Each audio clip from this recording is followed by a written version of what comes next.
Hello, and welcome back to another episode of Critical Reactions with your host, Bryan. We're going to finish up this week with a creator request, which is where a band gets in contact with me and asks me to check out their stuff. I do, because honestly, we find some pretty fantastic stuff here from bands that are going to be big in the future. I guarantee it, a lot of this stuff is really great. Today we have a submission from Idols and Illusions. It says, "Hey man, we're big fans of your channel and it would be awesome if you could post a reaction video to our new single, Erase My Existence. We're a metalcore band from Canada who aim to combine crushing heaviness with epic melodies and catchy choruses. Our last song has over 100,000 streams on Spotify and was featured on Spotify's new core playlist. Congratulations. We have put so much work into this new song, we think you'll really enjoy it. Please let us know if there's anything else you need." Alright, so from Idols and Illusions. Now, this was a bit of an older request. Since then, they have released a new single, and I'm opting to go for that one instead. This one's called Your Final Days and came out just a couple of months ago. Alright, let's dive into this and see what's going on.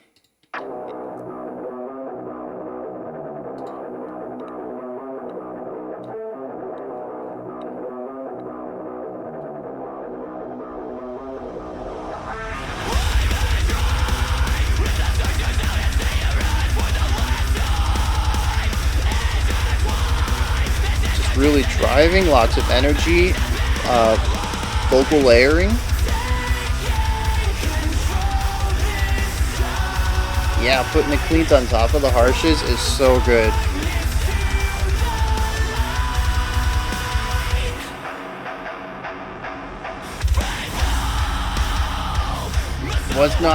I was expecting a chorus.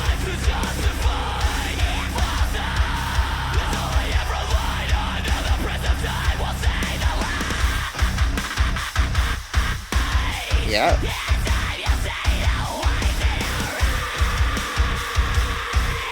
Oh, that panning on the guitars.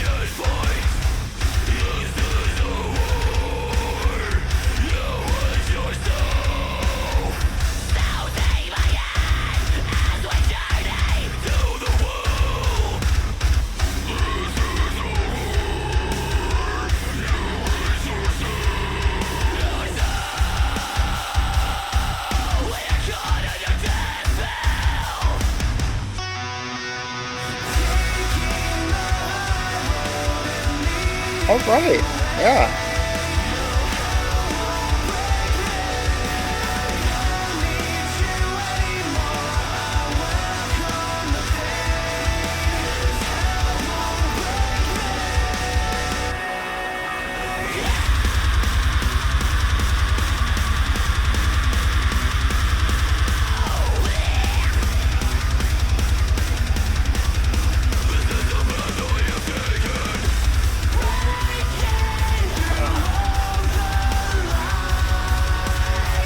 I really love this section. It's probably my favorite of the song so far.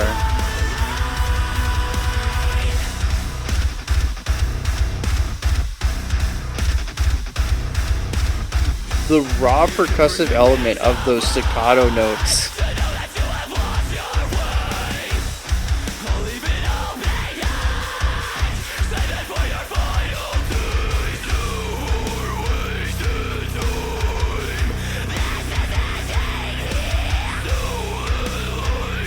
Yeah, using those dotted quarters to stretch this moment out. Love it.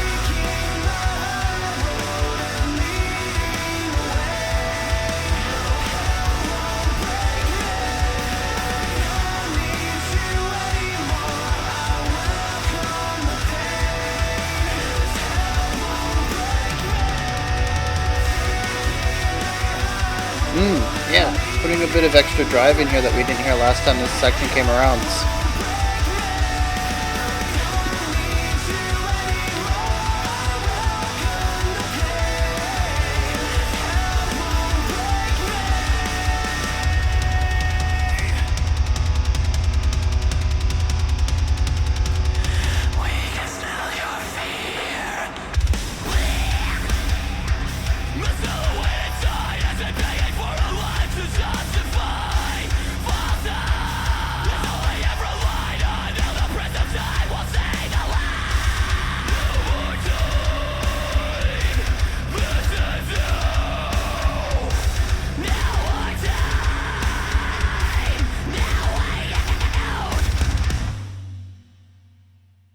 All right. Right off the bat, I gotta say that I really enjoy the structure here because I had a real hard time figuring out what was going on. Uh, I thought we had finished the first verse and I felt the energy moving into the next part. I was like, okay, we're getting big. We're going to head to a big chorus moment. It's going to widen out a bit. And instead, we went to a breakdown. And that breakdown led us into what I think was an actual verse that took us to the chorus. And then after that, we returned to verse two. So I'm not really sure what was going on at the beginning. I really don't know how to classify that in typical words other than just calling it the A section, um, which would make our verse B and our chorus C, which is unusual in a good way. And then the ending just kind of brought us into a new section. I think we revisited that earlier breakdown moment musically, but there's a new vocal line on top of it. But yeah, so like if I had to categorize this into or name the structure of it, it'd be like A, B, C, B, C, D, A. Yeah, just definitely a bit of a difference from the A, B, A, B, C, B concept that a lot of bands utilize today. And I appreciate that. I came in with the wrong expectations, and you guys swept the rug out from under me, almost like you expected it. And I absolutely love that. Um, so yeah, musically though, we kind of move between two parts. We have ignoring the vocals because we'll get into that in a bit. Um, the guitars, the bass, the drums, they move between two moments, which is primarily, well, I guess three. The riff, which the couple of times the riff pops up, it's a pretty standard pedal tone into a lick. So we'll do like a bar of pedal tone and then a bar of the lick and then a bar of pedal tone, a bar of the lick, something in that nature. Um, and then we also have the rhythmic section, which is a lot of the breakdowns in this song. They focus on a single note and just play around with it rhythmically. And I will say there was a lot of rhythmic variation in this track, which surprised me. I enjoy having those different elements show up. And then we have the chords for the chorus. We have the clean vocals singing over top, and then the guitars are mostly playing whole note chords. Maybe they're strummed quarter note chords, and the bass is doing like a pedal tone and probably following along with what the bass kick is doing. I had a hard time hearing the bass in the chorus, so that's why I'm not 100% sure what it was doing. And the drummer is mostly keeping time in a lot of these situations, but utilizing a bit of syncopation between the snare and the bass kicks to usually go in line with what everyone else is doing rhythmically during those breakdown sections.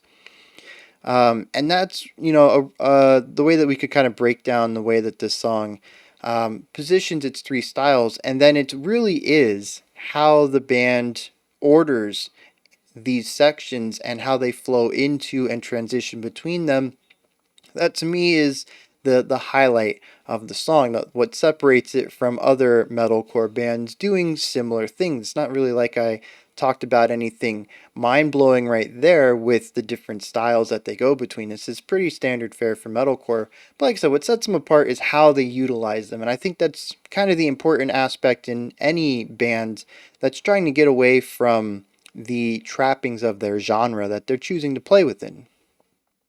The ones that stand out to me are the ones that either change the formula up or just experiment within it without necessarily doing anything truly innovative in creating something entirely new.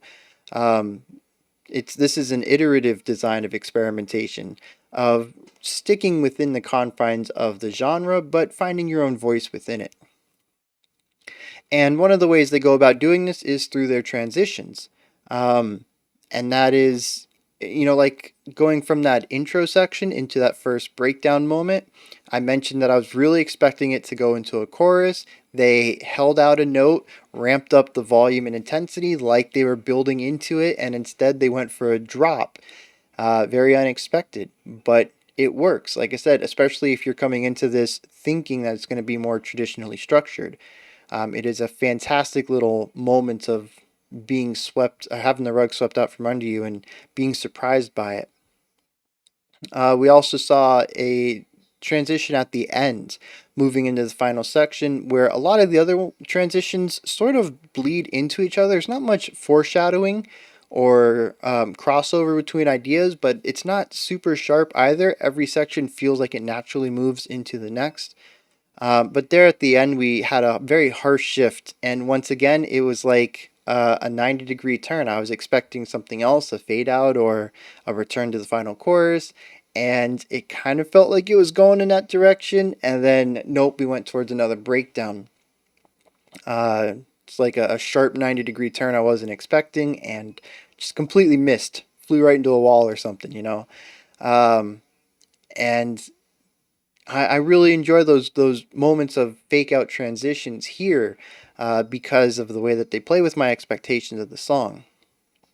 I don't know if I would appreciate them in every single song because eventually that novelty is going to wear off, either just by sheer exposure to singles or, you know, if you're listening to the entire album, after 3 or 4 songs, you're just going to start to expect the unexpected. And I suppose you can play around with that as well if your shtick is kind of, creating unexpected moments for the listener. Um, Another way they play around with this, though, is in rhythmic variety, which I brought up earlier. I'm going to dive into here. Um, we might start off one of the breakdown sections with a specific rhythm, and 8 bars in, 16 bars in, we'll change to a variation on it, or we'll add a completely different one. And there were some breakdown sections that probably could be categorized into sub sections. Um, but the idea is that the rhythmic component of these extended breakdown sections was not the same throughout the entire breakdown. We changed up the rhythmic qualities that the guitar and the drums and the bass were playing within and kept it fresh. Um, Sometimes we would have more chugging, sometimes we would just have some dotted ideas or some triplet ideas that kind of put extra space between notes compared to the rigid 8th and 16th notes that a lot of it's built off of. And, there was another time when I noticed that they were mostly doing eighth note ideas, right? Really creating these chugging eighth notes sections. And every once in a while, every 4 beats, 5 beats, they instead of doing two eighth notes back to back, they would put a 16th note between them. So instead of dot dot dot, you get da da da da. You get that little bit of extra energy, that extra momentum. So dot dot dot da dot dot dot dot dot dot dot dot dot dot dot dot. Just those little pockets of that extra burst.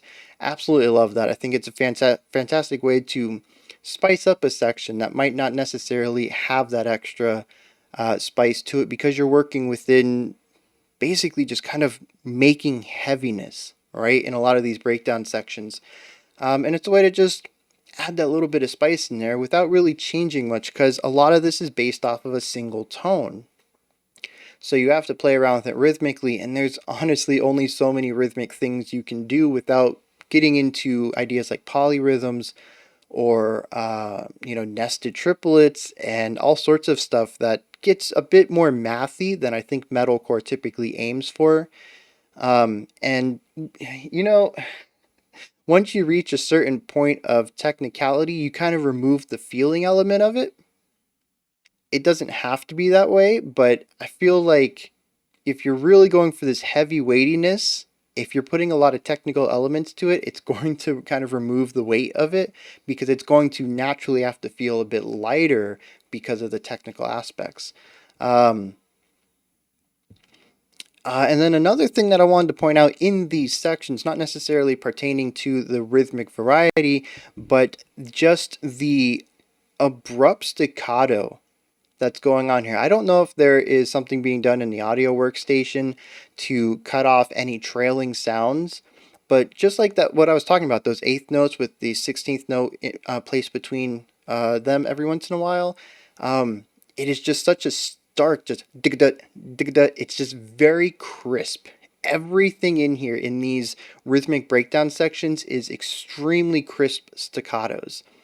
And a staccato is just music term for a short note, right? You cut it off as soon as the note comes in. You don't allow it to trail or fade, or have any reverb. And like I said, I don't know if it's just some ridiculous physical prowess over their guitars, and just like palm muting. I don't even know how you would palm mute every note at that speed, but or if it's a digital thing where they're just kind of cutting off the ends of them to just further accent the staccato playing they're already doing. But yeah, there is a crispness to those sections that it pops. It really makes those sections hit hard. Speaking of making the sections hit hard and possibly adding crispness in the production, the producer definitely deserves some praise here. Every section is very clearly understood, but there's a lot of punch and power to everything, especially during the breakdown sections, which are supposed to be powerful, supposed to have that pop, that crispness to them. Yeah, everything just hits here. Everything comes in hard. Everything feels the way it should. The producer did a fantastic job on this. Um, oh, and the last thing I want to talk about is the vocals, right? Because I think with metalcore, especially when you start playing around with musical ideas that are kind of standard for the genre, the vocalist is what's really going to stand out. Either that or guitar tones, but everybody seems to be generating or seems to gravitate around the same guitar tone styles as well. And you can hear how this idea of utilizing what the genre already does well, it exists here in the primary harsh vocal. The one that comes in through the beginning, the one that gets utilized the most often, I think. It's a very standard metalcore harsh. However, the vocalist also employs a higher pitched one that feels kind of nasally. There's also a lower pitched one, just goes into for the really deep breakdowns. And then there's the cleans. And it's not just the variety of these three styles that get utilized, but also I really love the layering. Early on, we heard the low harsh and the higher harsh layered up on a couple of key syllables in the opening verse or something like that. And then there was a moment where we had the cleans layered over harshes. Absolutely love those moments. I'm a huge fan of vocal layering. So yeah, just allowing the instrument that is most in the spotlight for the genre, which is going to be the vocals, and you can even hear it in the production where it's given a bit more priority over the rest of the instrumentation, allowing them to have giving them some character and allowing them to stand apart from what other bands are doing vocally as well. A really great way to stand out from the pack while still doing iterative music design and really hammering home and perfecting the style of metalcore.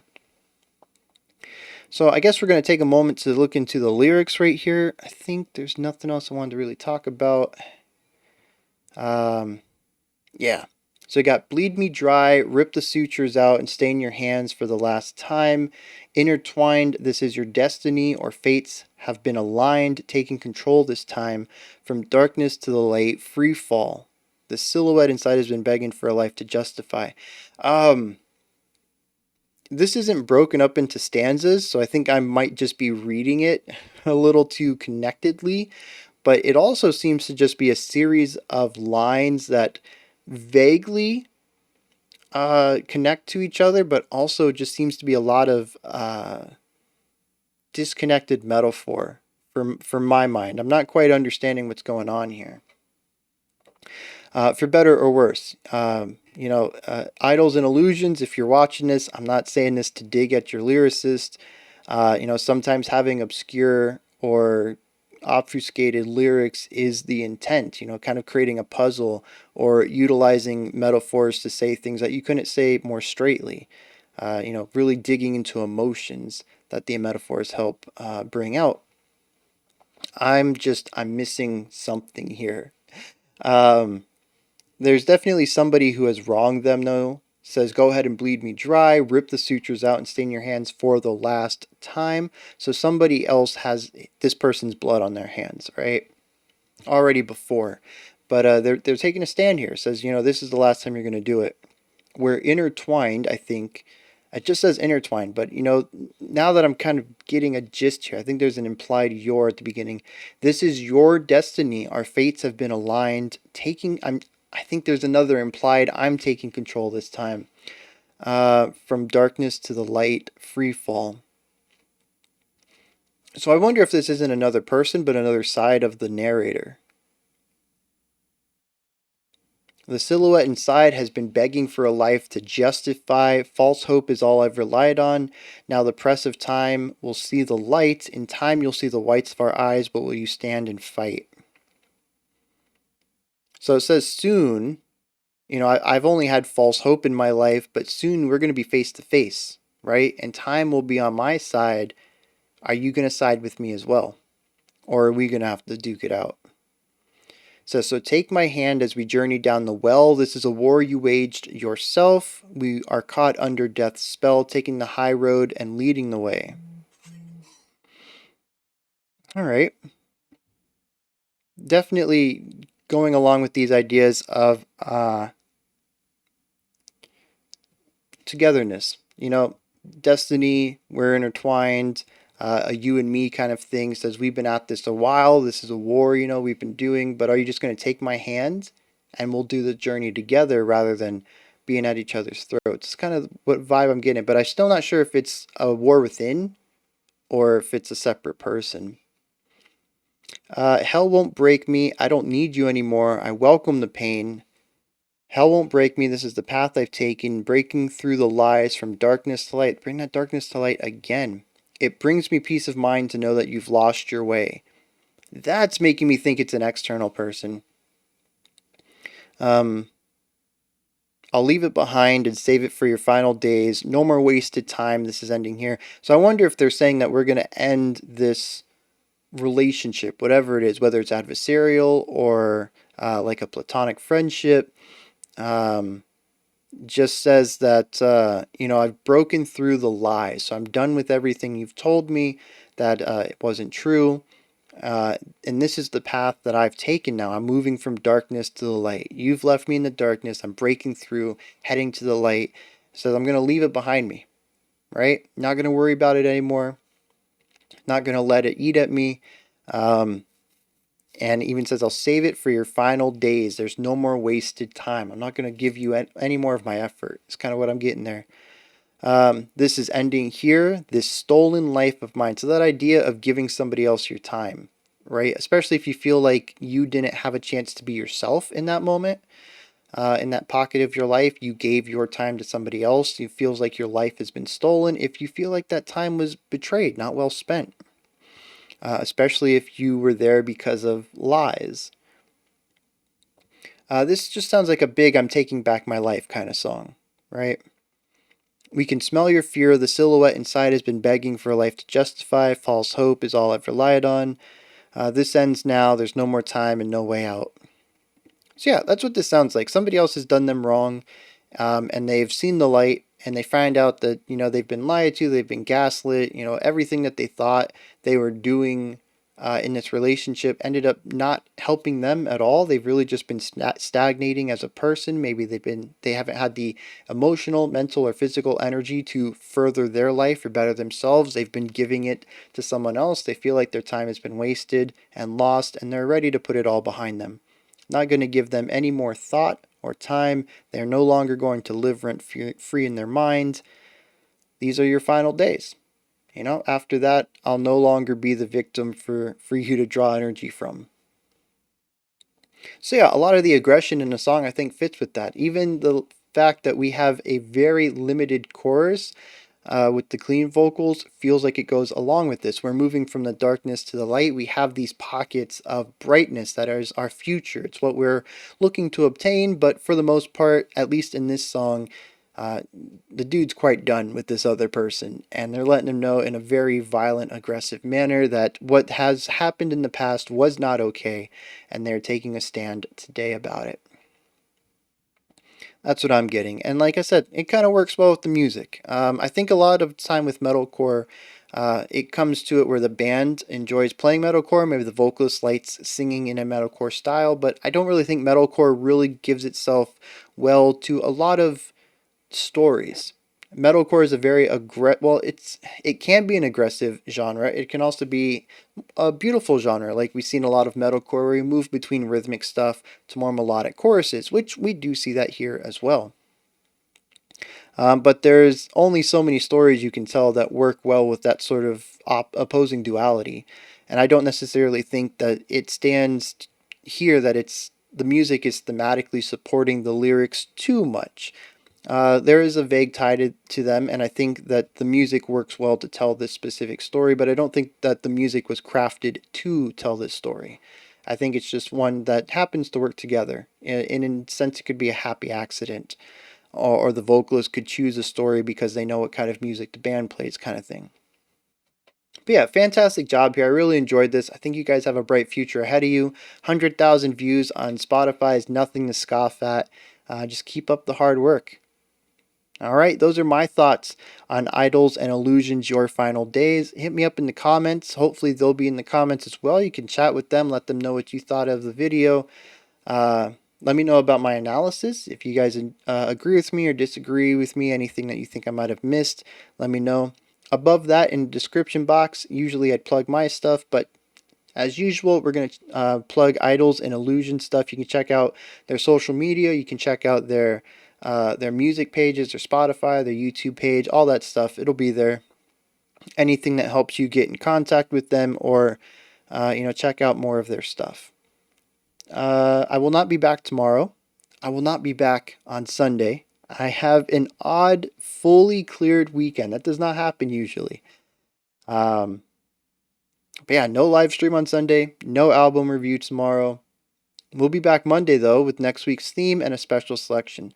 Until next time, remember to be critical but not cynical of the music you listen to, and have a fantastic morning, afternoon, or evening, whenever you choose to watch my videos.